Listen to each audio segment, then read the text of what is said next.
The lobby screens flickered, then showed one image, Vivian's hand in Marcus's. "Choose," Toland breathed. "Your empire or your engineer." The chandelier trembled and the lights began to die. Before we dive in, make sure to hit subscribe, tap like and share this video. The more voices we reach, the louder these stories become. And drop your city in the comments. Let's see where love finds us. The staff at the Bellamont Grand learned to fear the sound of her heels before they saw her. They were quick, precise clicks, like a metronome counting down to someone else's humiliation. Vivian Cross moved through the marble lobby, as if it were a stage built to display the lush curve of her hips and the green silk that gripped her waist like a glove. Platinum waves framed a face too beautiful to be kind. Diamonds sparked at her throat. A perfume of white flowers and money followed in her wake. People looked. People always looked. Admiration curdled into dread the closer she came. She didn't wait for a greeting at the front desk. She dropped an alligator handbag with a sound like a gavel. "Why," she asked the trembling receptionist, "is Suite 2401 stocked with spring water instead of sparkling? Why is the terrace dusty? Why is the skyline obscured by, God help me, fingerprints on the glass?" Her blue-grey eyes skimmed the young man's name tag without seeing him. "Evan, present me the person in charge who still remembers what standards are." Evan's smile collapsed into apology. "Ma'am, we can." "Not ma'am. Miss Cross." Vivian's lips barely parted for the yes.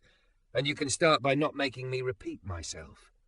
Two bellmen vanished down the corridor with the suddenness of prey. Housekeeping froze, clutching a stack of crisp sheets like a shield. The lobby pianist missed a note and pretended he hadn't. From the mezzanine railing above, Marcus Hale watched the panic ripple outward. He'd learned, over 3 years as the Bellamont's chief engineer, that problems travelled fastest in straight lines. Gravity, rumour, electricity. He saw them the way other people saw colours. The chandelier dimmed a shade with the noon load. The service elevator stuttered a fraction too long on 12. The staff's shoulders hunched when the platinum blonde in emerald silk appeared. Problems. He could have stayed hidden, let the manager on duty throw himself to the wolves, as managers often did.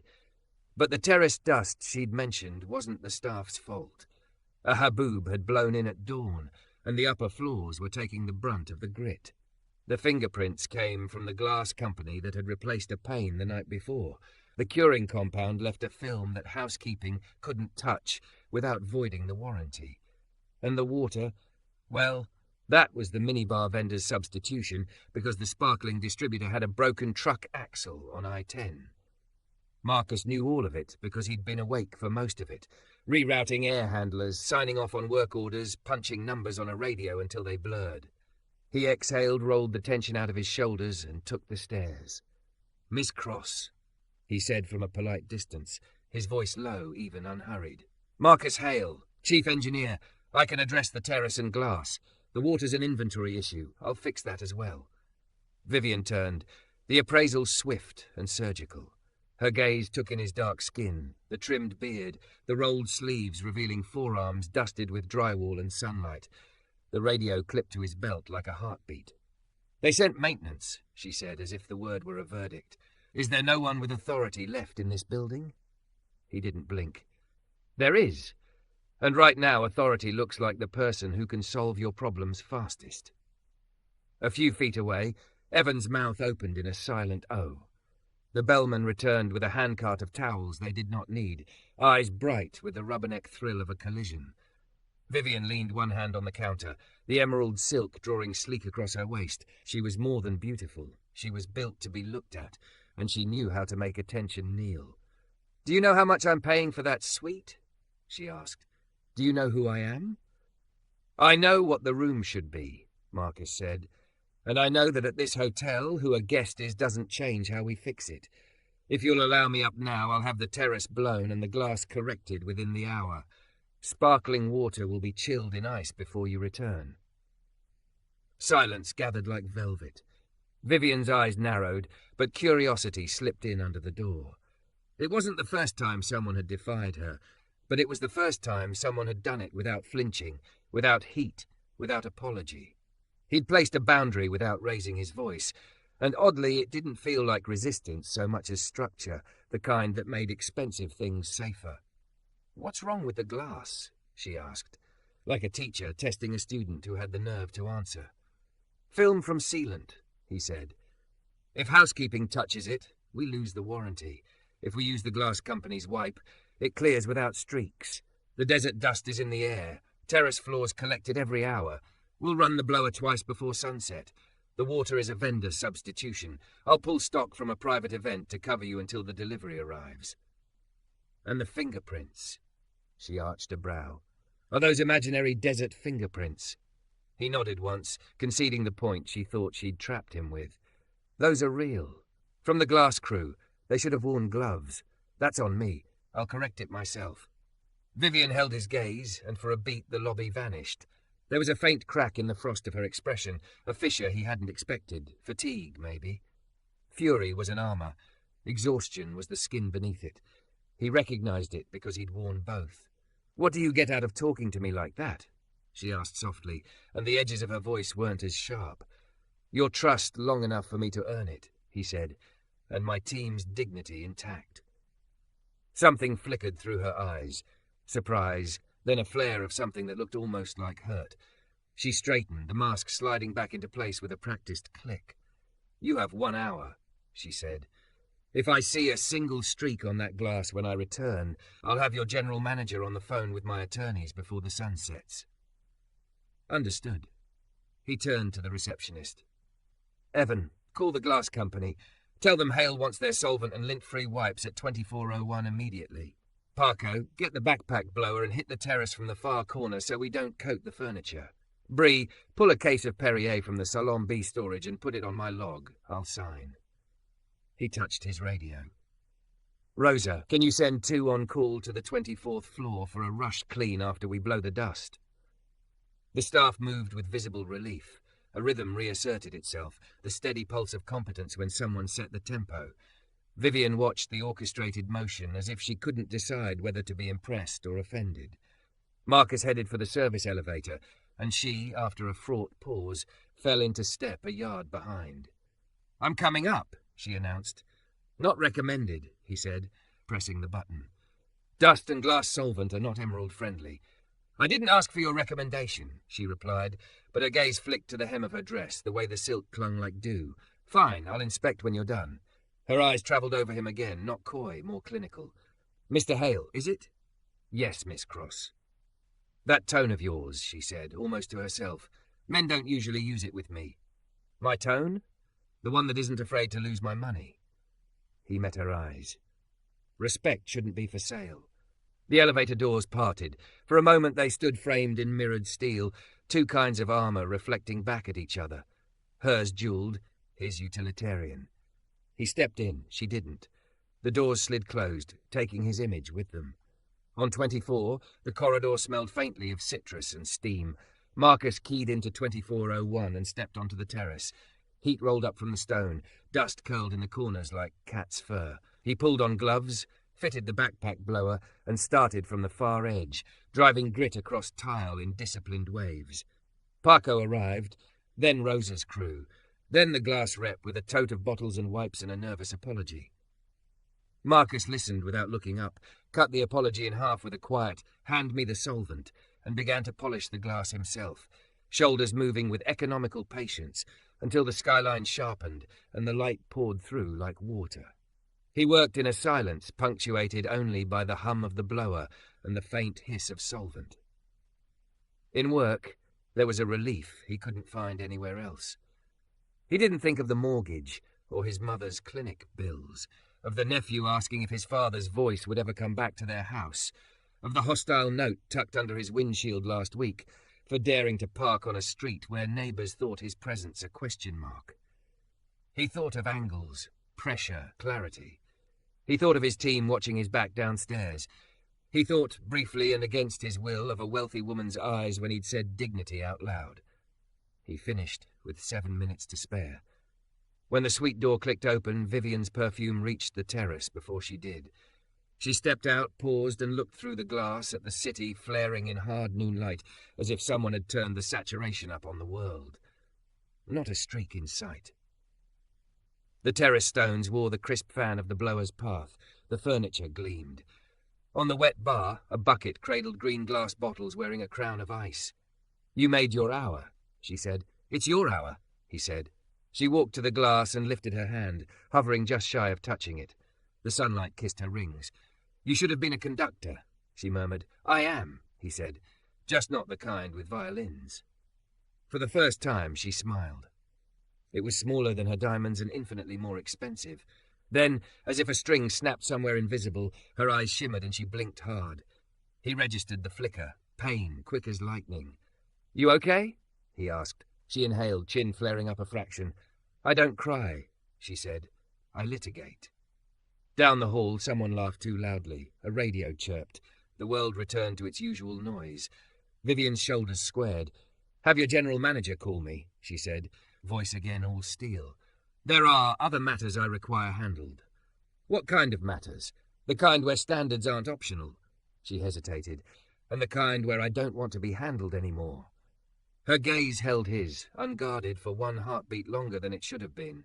Then she turned for the door. "Thank you, Mr. Hale," she said without looking back. "Any time," he answered, and wished against all sense and policy that she'd give him one. By afternoon, the rumour had a name, The Hour, as if Marcus had tamed a hurricane and made it keep time. In the break room, Evans stirred powdered creamer into coffee with the tense concentration of a bomb tech. "She said attorneys," he murmured. "Plural."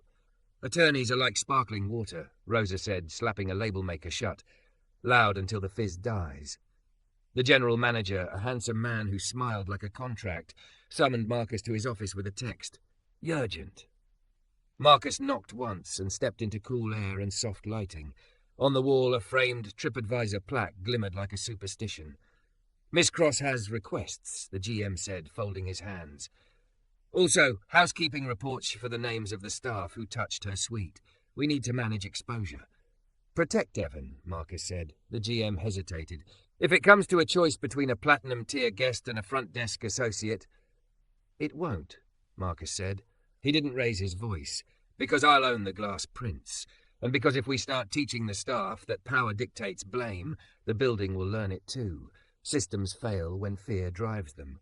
The GM tapped a pen, a brittle little staccato. "You engineers and your metaphors. You hired me for them. Fine. Miss Cross also wants Ballroom C tonight at 7. Private booking. No press. She specifically asked for no one who will simper," her words. "What's the event?" She didn't say. Something about standards. The GM's smile thinned. "And Marcus, be careful. We don't need a headline that our staff stood up to a guest. You can be firm without being heroic." Marcus thought about the lobby, the way everyone had exhaled when the elevator doors swallowed him and the storm. "I won't be heroic," he said. "I'll be correct." He walked out into the sous-chef clatter and bellhop ballet and hit the radio. "Ballroom C prep. I want a lighting check, a sound check, and a sweep for tripping hazards. And Parko, find me the backup dimmer pack. The primary's been whining under load." At 5:45, Ballroom C looked like elegance had learned discipline. Round tables dressed in cream stood at attention. A dais faced the skyline through 2-story glass. Chandeliers hung like frost caught mid-breath. Marcus ran the dimmer up and down. No flicker. He needed a cable coil with the affection of someone who loved things that behaved when treated right. Vivian arrived without entourage, which somehow made the space tilt more. She wore black this time, the fabric like poured midnight, curve-hugging, shoulder-bearing, ruthless. Her hair swept up, the exposed line of her neck a deliberate vulnerability she did not actually offer. Men at the far end of the corridor stopped talking because their mouths forgot how. She scanned the room and then the crew, her gaze pausing on Marcus like it had a reason to. "Mr. Hale. Miss Cross." "No simpering," she said. "Already an improvement." "What's the function?" he asked. She walked to the dais and set a leather portfolio down with careful contempt, as if it had betrayed her and she might forgive it later. "A presentation," she said, "to 3 men who believe they can buy what I built for parts and sell my name as salvage. They're calling it an informal offer. I'm calling it a delusion." "Understood." He nodded to the lighting board. "We'll give you clean white. Crisp, not cruel. I'll keep the HVAC quiet. You'll be able to hear your own contempt." One corner of her mouth twitched. "You make competence sound like poetry." Poetry is just equipment that fits. She opened the portfolio, then closed it again without removing a page. I need a lectern that doesn't make me look defensive. No barrier, but I won't stand there unclothed. We can put a sleek acrylic at a diagonal, he said. Not a wall, a punctuation mark. You think in sentences, she said. That's why the lobby made sense again when you started talking. It made sense because we acted in order. Dust first, then glass. We didn't pretend the desert wasn't outside the door. For a breath, the world quieted. The noiseless weight of what went unsaid pressed against them. The desert outside the door, and the other deserts people carried inside. A tech waved. Dimmer packs humming, boss. Marcus crossed to the board and laid his palm on the metal. The hum vibrated under his skin, a thin skein of sound like anger held in a throat too long. He frowned. Kill the moving heads. I don't want that pack under stress if someone breathes on a microphone.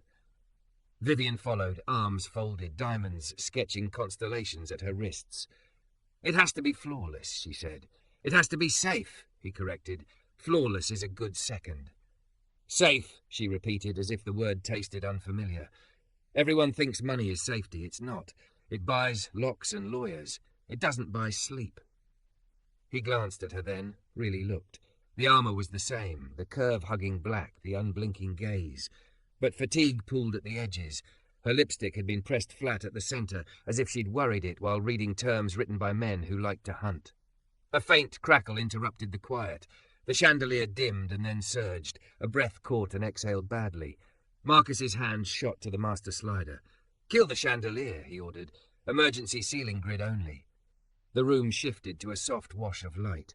The crystal canopy went quiet. Vivian straightened. No, the chandelier stays. Marcus shook his head. The transformer's lying to us. It's the first thing to go when a load spikes. You want power drama while you're making war. I want the room to look like I am the room, she said, voice cool as polished glass. And I want you to walk out of here without the fire department meeting you at the door. He turned to her. Not deferential, not hostile, just true.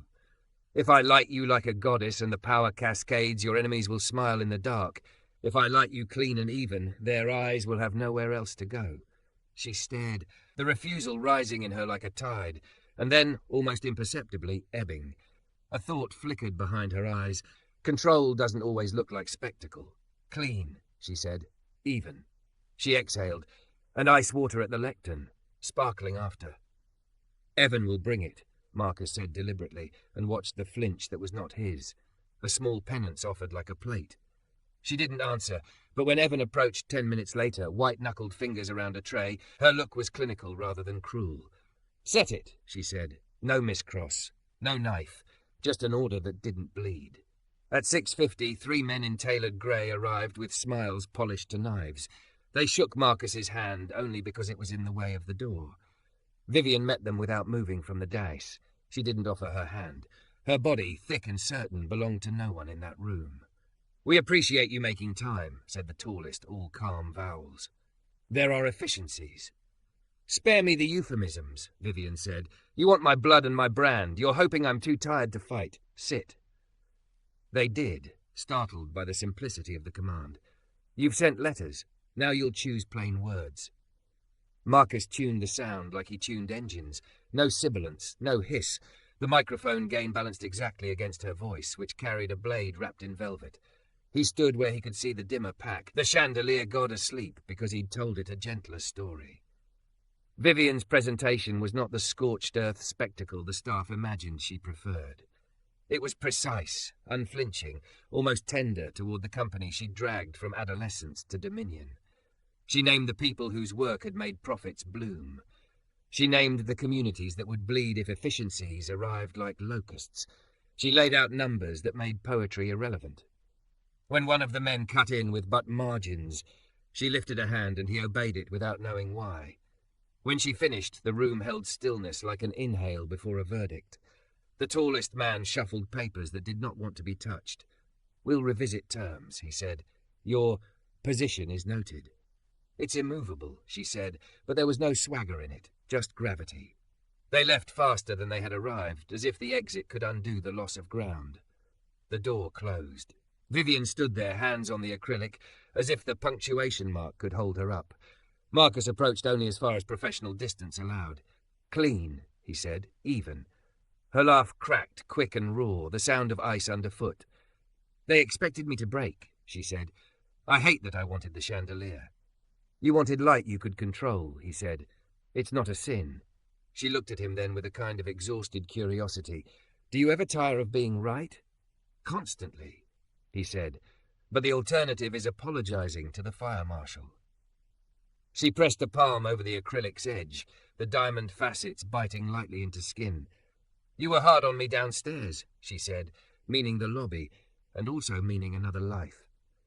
"No one speaks to me like that without wanting something." "I wanted your team not to flinch when they heard your name," he said, "and I wanted you not to have to perform to get technical problems solved." Her chin dropped a fraction, exposing the vulnerable line she'd hidden with steel. "You keep saying team like I have one." "You do," he said.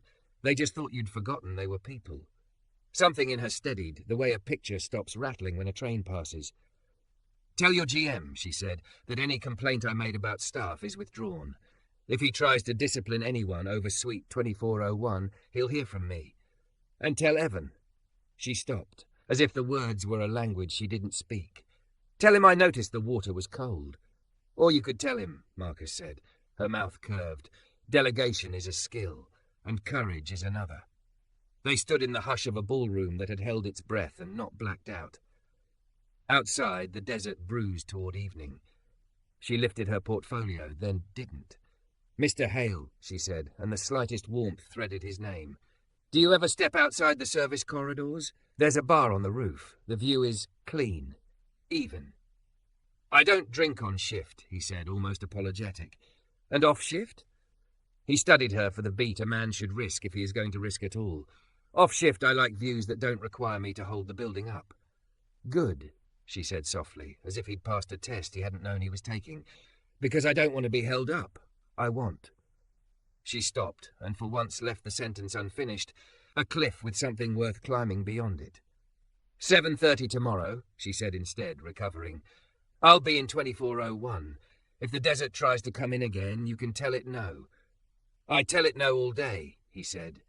"Then tell it for me," she murmured, and walked toward the door, the room adjusting itself around the wake of her hips, the chandelier quiet as a secret that, for now, had decided to keep.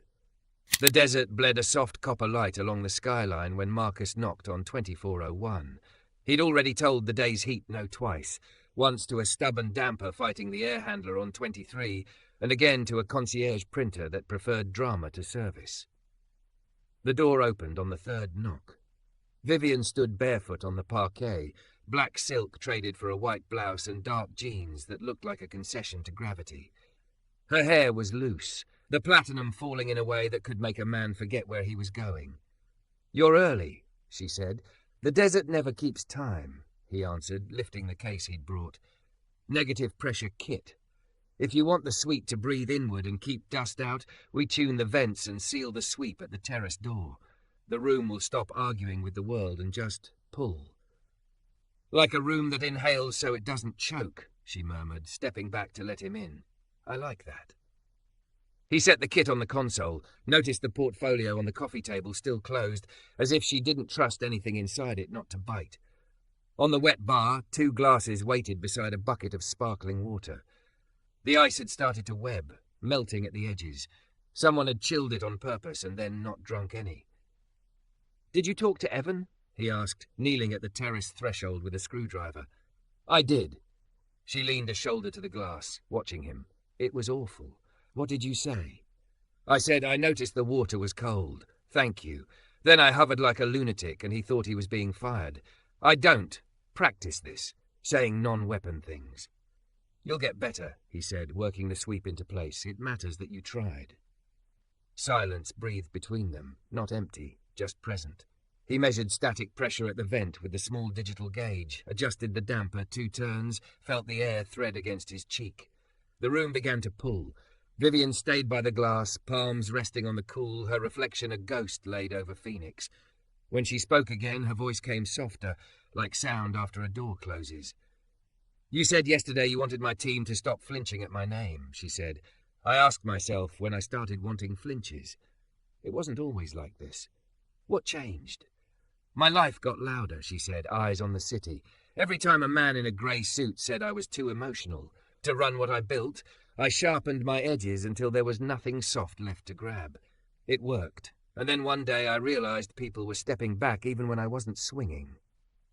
He stood to test the seal, then turned and found her looking at him, not with challenge, but with a kind of wary hope, as if she were checking whether the floor would hold if she moved. The radio on his belt crackled. "Parko. Chief, you up on 24? We got a low-voltage alarm on the South Bank. Elevator B just threw a fault between 21 and 22. Marcus lifted the radio. "Copy. On my way to machine room." He hesitated, met Vivian's eyes. "Don't use the South Bank." "Noted," she said. "You going to save a box full of strangers from spending the night in airless steel?" Something like that. He started for the door. She surprised him by taking 2 quick steps to keep pace. "I'm coming," she said. "If I hide every time the building makes a noise, I'll never learn what the noises mean." The service corridor smelled like dust and coffee. He propped the machine room door, heat rolling out in a breath. The control panel for the South Bank pulsed red around a single error: door zone lost. He could feel the problem the way some people felt weather in their bones. He keyed the intercom. "Elevator B, this is engineering." A woman's voice too bright. "Are we okay?" "You're right," he said. "We're going to bring you to the nearest floor. Hold steady." He toggled to the team channel. "Jules, kill B's main and we'll do a brake release on 3. I'll call the level." Vivian stood against the wall, out of the way, eyes wide as if the room had become a language she wanted to learn. He worked the relays, listened for the thud that meant the brake had answered prayer. The cab shivered, settled. The panel showed 22. "Release," he said. "Now." The doors on 22 sighed open like someone had finally said the right thing. A small cheer rose through the intercom, the sound of fear leaving people's bodies. Marcus smiled, a private thing, and thumbed the radio off. He turned to find Vivian studying him, as if competency were a sort of magic she couldn't get enough of. "You like saving things," she said. "I like when systems do what they promise," he answered. "People, too." Her mouth softened. "That's the problem with me, isn't it? My system promises a punch." "It promises protection," he said. "Punching is just the part that's visible." Before she could reply, voices echoed up the corridor, one familiar, the polished vowels of the tallest man from the ballroom, another lower, bored, the drawl of someone who thought life was a foregone conclusion. "And there she is," the bored one said as they turned the corner. "Our favourite hurricane. Miss Cross, about last night." Vivian lifted her chin. "You'll address correspondence to my counsel. We're done improvising." "And you," the bored voice added, eyes flicking to Marcus, lingering in a way that grated, "are the maintenance? The help with opinions?" Marcus had been called worse by men who owned less. He was about to keep walking when the man's gaze dipped and smirked. "I suppose every empire needs its support beams." Vivian's smile was silk over steel. "This one has them. That's why it's still standing." She took a step closer to Marcus, not touching, but placing herself beside him as if that were both statement and shelter. "And if you speak to my staff like that again, your calls won't be returned by anyone who wants to keep their license." "Vivian," the tall one said, surprise cracking his polish. "No need to be." "There's every need," she said, calm as a scalpel. "This hotel is not your hunting ground, and this man is not prey. Now go." They did, not quickly, but not as slowly as pride wanted. When the echo died, Vivian released a breath she'd been keeping for years. Marcus didn't thank her. He did something better. He accepted her protection as a thing she had the right to give. They walked back toward T401 in a quiet that felt altered, a chord stretched and tuned. At the suite door she stood with her hand on the handle, eyes on the negative pressure gauge's tiny green dot. "It's strange," she said. "The room feels quieter." "It is," he said. We stopped the argument with outside.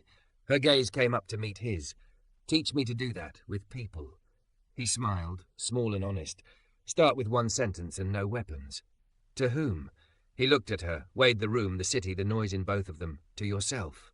She was still, then nodded once, as if she were signing a contract with someone who finally deserved her signature. "Off shift," she said. "Roof. You said you like views that don't require you to hold the building up. I'll try not to require it either. His radio cracked again. Rosa this time, voice tight.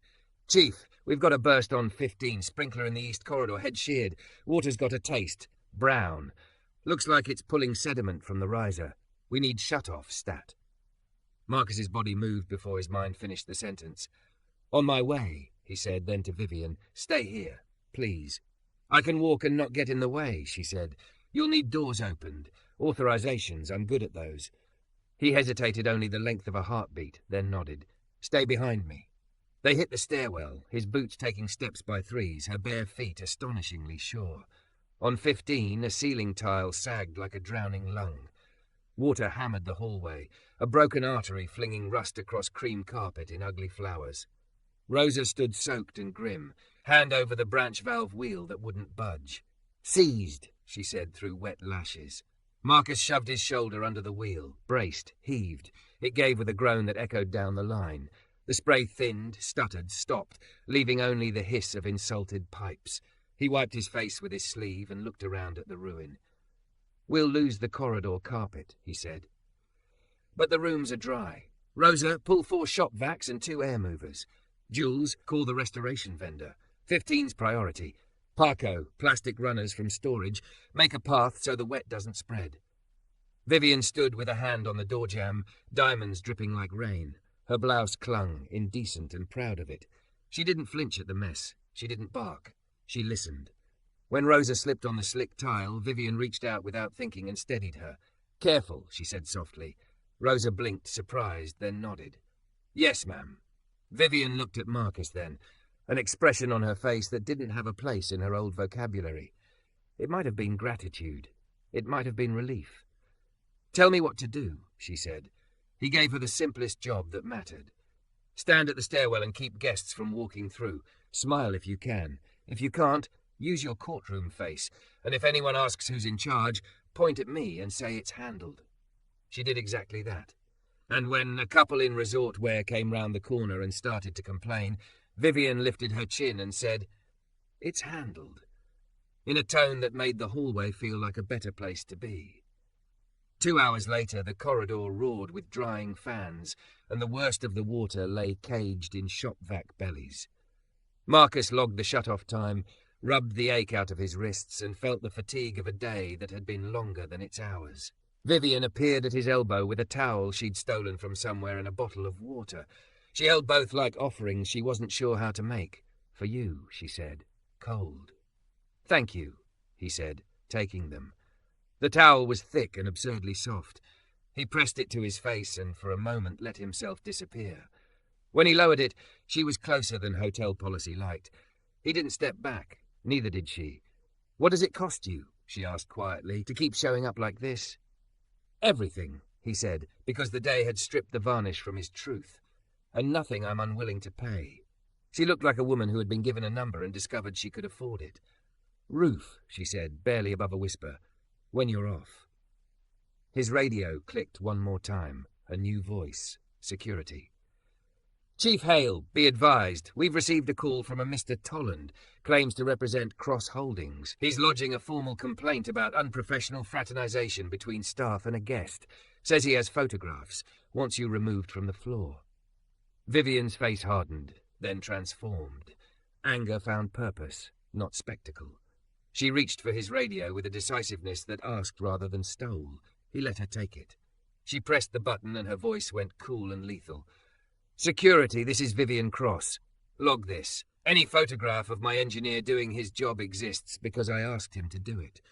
Any attempt to remove him will result in a lawsuit you cannot afford.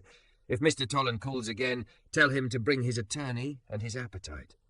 I'm hungry. She released the button and handed the radio back. Her hand lingered a fraction longer than necessary, warm against his. 7:30, she said, eyes steady. If they try to keep you from me, I'll teach them what hunger is. At 7:28, the service elevator sighed open into the corridor leading to the rooftop bar. The sky beyond the stairwell window wore a bruise of violet and copper. Heat shimmered off the city as if the day still argued with the night about who owned it. Marcus wiped sprinkler grit from his sleeve, checked the time, and started toward the glass doors. Security stepped out, hand up, the apology already in his eyes. "Chief Hale, I've been told to stop me." Marcus finished, calm as a water valve, because a man who can't win a meeting tried to win a hallway. The guard's jaw tightened. "GM said to ask you to wait downstairs until he clears something." A second door swung open. "He's cleared," Vivian said, voice like polished steel that had chosen to be kind. She wore a deep blue dress that made the city lights lean closer, hair loose in a way that looked like a decision. She handed the guard a small card. "If anyone calls about Mr. Reese Hale's access, you tell them he's where I asked him to be." The guard stood a little taller. "Yes, Miss Cross." She didn't look at Marcus until they were through the doors and the night wind pressed cool fingers into the day's heat. The rooftop bar hummed low, clink of glass, a laugh that knew when to stop, a saxophone from speakers so discreet they felt like air. String lights framed the edges of the world like someone had finally learned to draw the horizon. "No performance," Vivian said. "I promised myself that tonight." "No performance," he agreed. "Just a view that doesn't need me to hold it up." They took a corner table near the glass. From here, Phoenix looked like circuitry, avenues glowing, neighborhoods pulsing. The bartender dropped off sparkling water without asking. 2 slices of lime leaned like commas on the rim. Vivian set her clutch down, smoothed her dress as if coaxing herself into an easier shape, and stayed very still. "Thank you," she said. "For what?" he asked. "For telling the desert no, twice before breakfast and twice after dinner," she said. "For telling me no when I wanted a chandelier I didn't need. For telling me yes when I said the word hungry into a radio I've only ever used like a whip." He let the compliments be simple, not heavy. "You were brave today." She looked at him over the rim of her glass. "Brave is a word men use when women behave like men," she said. "I was tired of being owned by fear." They sat with that. Wind slid along the glass and left no smudge. Far below, sirens braided through traffic, already forgetting whatever called them. "May I ask you something plain?" Marcus said. "You can ask me anything if you ask it clean," he nodded. "Why do you let them call you nasty?" Vivian's mouth flinched. "Because the first time it landed where it hurt. I came up hard, not the romantic kind of hard, the kind with county offices that lose paperwork and landlords who don't. The first investor who said yes to my deck told me I was pretty enough to get into rooms and mean enough to survive them. When he took half and left me holding debt shaped like his signature, I decided if men were going to use the word anyway, I'd make sure they used it standing outside a door I could lock." "And you kept locking them out," he said. "Until I started locking out everyone," she answered. "I didn't notice when the door got heavier than the thief." She curled her fingers on the table, diamonds scratching whisper light against wood that had seen too many elbows. "Tell me something that isn't on a resume," she said. "My father used to say a building's bones tell you what it wants to be," Marcus said. "He framed houses. I went to the army instead, then found my way back to bones. Every time I make something hold, I hear his laugh. He died on a Tuesday. I didn't call him. There's never been a Tuesday. I'm not working since." She turned her palm up as if inviting the weight of that, and his hand found it as naturally as a wrench finds a bolt. The touch was not sudden. It was inevitable. Heat travelled skin to skin, not a flare, a steadying. "You had a note under your windshield," she said softly. "You mentioned it. People wrote a question mark on your existence." "I scraped it off," he said. "The glue, not the question." "Does it ever stop?" she asked. "Not by itself," he said. "You have to lift it, look at the parts, and say which pieces you refuse to carry."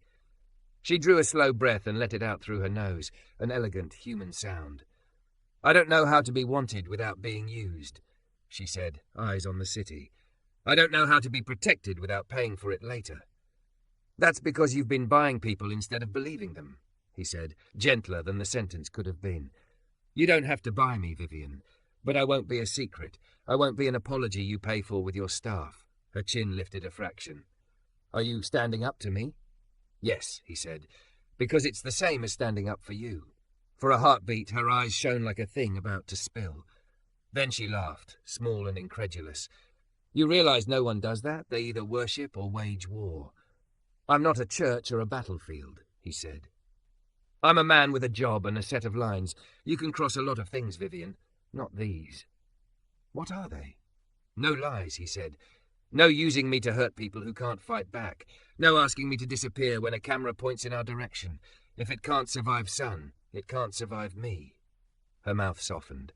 She lifted his hand and set it on the table between them, like a tool they would share. Sun it is, she said. Though you should know, men will decide I'm weaker if I'm seen wanting anything that isn't money. Then let them misdiagnose strength, he said. They've been doing it your whole life. She made a sound that wasn't quite a sob and wasn't quite a laugh, placed her elbow on the table and pressed her knuckles briefly against her lips. When she lowered her hand, the steel returned, but it carried a warmth it hadn't before. You're dangerous, Mr. Hale. Why? Because I can feel myself wanting a clean life, she said. Not an easy one, a clean one. His radio murmured across the tabletop, a burst of static, then the GM's voice tight. Hale, I need you in my office. Now, HR present. Vivian's eyes went cold, not at him, at the pattern. He wouldn't dare. He would, Marcus said, thumb over the button but not pressing, and you can't fire their courage for them. No, she agreed, standing, but I can move their fear. She reached into her clutch, pulled a phone and tapped with speed. I just texted the hotel owners, she said. Not the GM, the owners. I told them if a man who saved a hall from drowning and a ballroom from dark loses his badge over my name in someone's mouth, every event I bring to this city goes to your competitor across the boulevard. And I told them why. Let's go rescue a meeting from itself. The elevator up from the roof was glass. The descent made the lobby unfurl like a promise, becoming paperwork. Marcus didn't speak. Vivian didn't either. Their shoulders brushed twice. Neither pretended it didn't steady them. HR had small chairs that tried to make big people smaller. The GM sat with his careful smile cracked at the edges.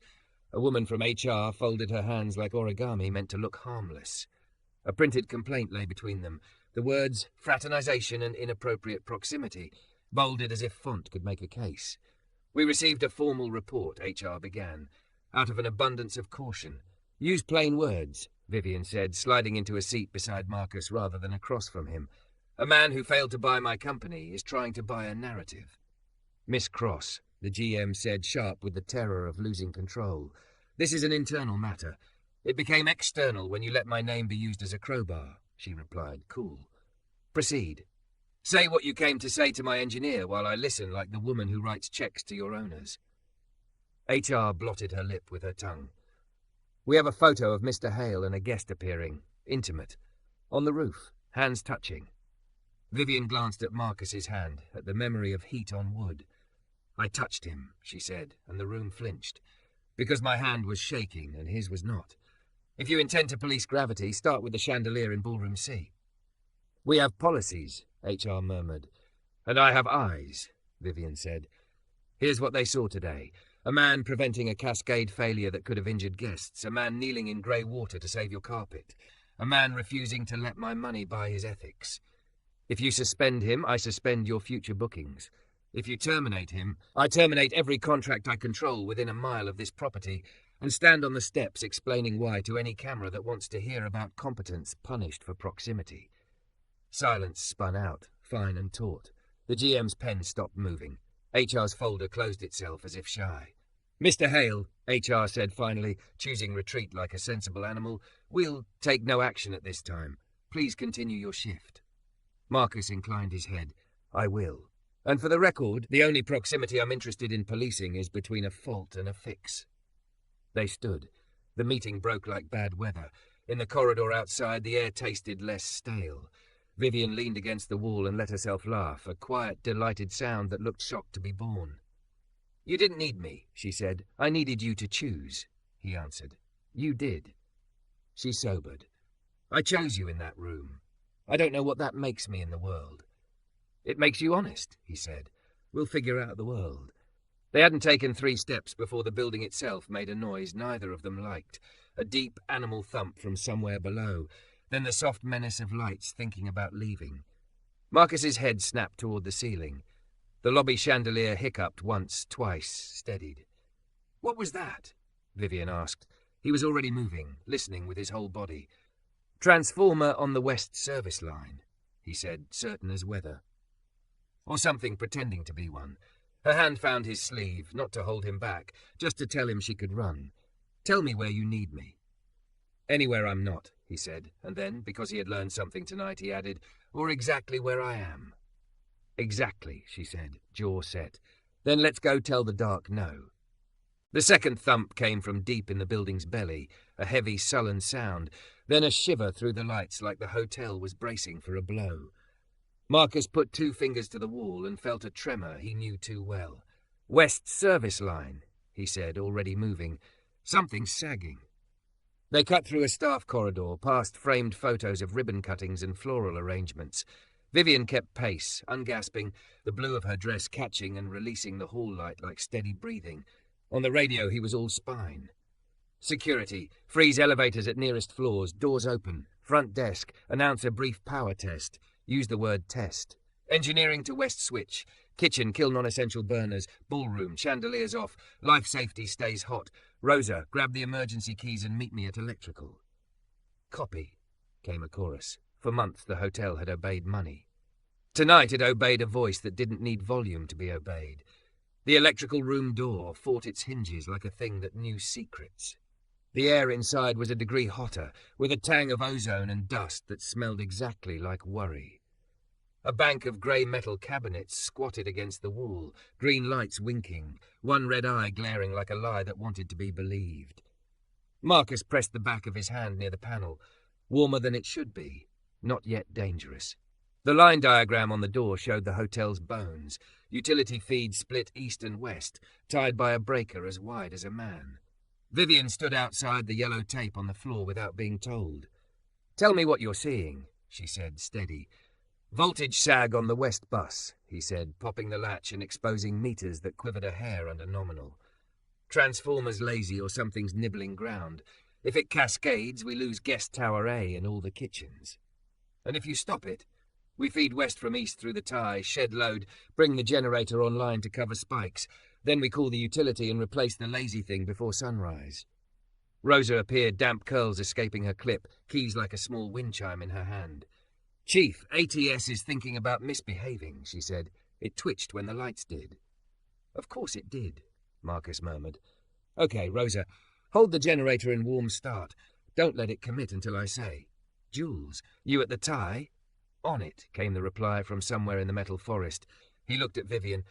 If I say out, you go. No arguments. Her chin dipped once. Understood. He breathed, settled his palms on the tiebreaker lever, felt beneath them the weight of copper and consequence. On 3, he said into the radio. 1, shedding non-essentials now. 2, east bus stable. 3, tie closed. The lever moved with a groan like a stubborn truth. For a heartbeat, the room held its breath. The west bus meters steadied, then rose, then sat where they should have been all along. Somewhere above, the lobby lights smoothed out, the stutter gone. Marcus felt the hotel relax, as if it had unclenched its jaw. Generator? He asked. Warm and purring, Rosa said, voice soft with affection she reserved for good machines. Hold it. We ride utility east and give west a piggyback. Jules, log the time. I want a clean chain. Footsteps scuffed in the hall. A man's voice arrived first, dry and pleased with itself. There you are, said Mr. Tolland, the bored baritone from the ballroom, appearing in the doorway with a phone already raised, recording. Imagine my luck, stumbling onto the nerve centre just as the place glitches. Vivian didn't turn. She didn't need to. You're trespassing in a restricted room, she said, calm as a blade laid flat. Leave now, or I will have security escort you where you actually belong, outside the building. He smiled with the confidence of someone who'd never been told no by anything he couldn't buy. Relax, Vivian. I'm documenting. Shareholders get jittery around darkness. Marcus didn't look away from the panel. Rosa, he said, and the engineer in her moved before the woman did. She stepped forward with the quiet certainty of a bouncer and closed the door in Tolland's face, the latch kissing metal with the politest kind of finality. His outraged knocking became part of the room tone, and then not even that. Vivian exhaled through a laugh that had no humour and a great deal of relief. Thank you. Later, Marcus said. We're not done. They weren't. He watched the west meters a full 60 seconds, then 2 minutes more. They held. The red eye on the cabinet blinked off, embarrassed to have been dramatic. "Okay," he said to the room and to himself. "We're out of emergency. Rosa, keep the generator flirting but not married. I'm calling the utility for a night crew and a new transformer. We'll isolate west and swap before first check-ins." "You can do that tonight?" Vivian asked. "If I have your authorization to rip open a budget line and a concrete pad," he said, dry. She pulled her phone without hesitation and made a call that started, "It's Cross, we're investing in silence," and ended with 3 approvals and a number that didn't make her blink. When she hung up, she looked at him the way people look at things they've decided to trust. Do it. They moved through the hotel like blood moving back into fingers, swift, efficient, a little giddy now that the ache was receding. Marcus briefed the GM in 6 calm sentences that left no room for panic. The GM nodded as if his head were on new hinges. Vivian stopped at the front desk and said to Evan, "Thank you for managing the word test." And he blinked, then smiled, a small, startled sunrise. At midnight, with the utility truck's cherry picker stenciling new shadows on the loading dock, Vivian stepped onto the lobby's marble with her heels in her hand. She was barefoot for the first time anyone had seen. Staff had gathered in pockets, housekeeping in fresh shirts, bellmen with ties loosened, kitchen crew smelling faintly of basil and smoke. The rumour that had once been fear, that she was watching, settled into something else. Attention. "I owe you words," she said, voice low but carrying. "Plain ones." No manager introduced her. No microphone kissed her name. She stood a few feet from Marcus, not touching, not hidden. "I've used standards like a sword," she said. "They kept wolves out and people too. That ends tonight. Going forward, standards mean we tell each other the truth and treat each other like we plan to work together tomorrow. If you hear my name and want to flinch, come find me. I will earn your unflinch." She looked at Evan. "Thank you for keeping calm." At Rosa, "Thank you for loving the machines enough to make them love us back." At the bellman, "Thank you for getting guests out of elevators without making them feel small." She didn't apologize for being herself. She apologized for using herself like a weapon when a hand would have done. "And one more thing," she said, eyes moving to Marcus. "Everyone avoided me. He didn't. He stood up to me, and for me, and beside me. I don't reward courage by making it disappear. If you have a problem with that, your problem is with me." A soft murmur moved through the room, surprised and something else. Pride, maybe. The GM began to clap because he didn't know what else to do. The clap became applause because other people did. Vivian didn't bask. She nodded once, like a person who understood that grace climbs stairs one riser at a time. They went back to work. The night took on the purposeful hum of competence. On the dock, the old transformer came out like a tooth finally admitted to be bad. A new one slid in, quiet and square. At 3:12 a.m., the tie opened and the west bus stood on its own legs again. Marcus logged the changeover, drew a line on a clipboard that felt like a signature on a promise. Outside, the desert cooled. Wind washed the city clean of one more layer of day. Near 4, when the hotel had settled into its truest sound, a hush stitched with footfalls and distant carts, Marcus found Vivian leaning on the glass of the empty ballroom, looking over a city that had refused to go dark. "You did it," she said without turning. "You told the dark no." "We did it," he said. "You told a boardroom no earlier, same muscle." She glanced at his hands, the knuckles nicked, the palms calloused. "Yours get scraped," she said. "Mine get jeweled." "Both hold," he said. The ballroom was lit clean and even. She walked to the center and stood where she'd stood the night before, without the acrylic punctuation. "What happens now?" she asked, not coy, genuinely curious, like a person stepping out of a script. "Now you keep doing it in daylight," he said. "If you're going to be seen with me, be seen. If you're going to be kind when it's expensive. If you're going to demand standards, demand them with dignity. And you? I fix what breaks," he said, "and I don't let you use me to hurt anyone, and I don't let you hurt yourself pretending you don't care." She smiled, small and new. "Son, then?" "Son," he echoed. They stood there a long minute, listening to the building breathe, air handlers purring, elevators whispering floors like prayer beads. Somewhere on 15, fans turned the last of the wet into memory. Somewhere on 24, a sweet inhaled instead of choking. Down in the earth, a new transformer hummed a note that promised to keep its word. When she reached for his hand, it wasn't furtive. It was deliberate. She laced their fingers and the gesture felt like a tie closed to carry load, not a secret that might fail. They walked out to the terrace above the sleeping pool. The sky over Phoenix had started to pale, the first thin blade of morning nicking the horizon. The city didn't know their names the way gossip columns did. Not here, not now. It knew only that two people were standing by the glass, not performing, not hiding, watching the light sort itself over buildings that didn't fall. "Everyone at the hotel avoided me," Vivian said, speaking not to the city but to herself. "Until you." "I didn't avoid you," he said. "I respected you. Difference. And you stood up to me. And for you," he said, "those are the same when it matters." She let go of his hand, then slid her arm through his instead, the way a person chooses the structure that keeps her upright without making her smaller. In the east, the line of brightness widened, clean and even, and the hotel lifted its face to meet it.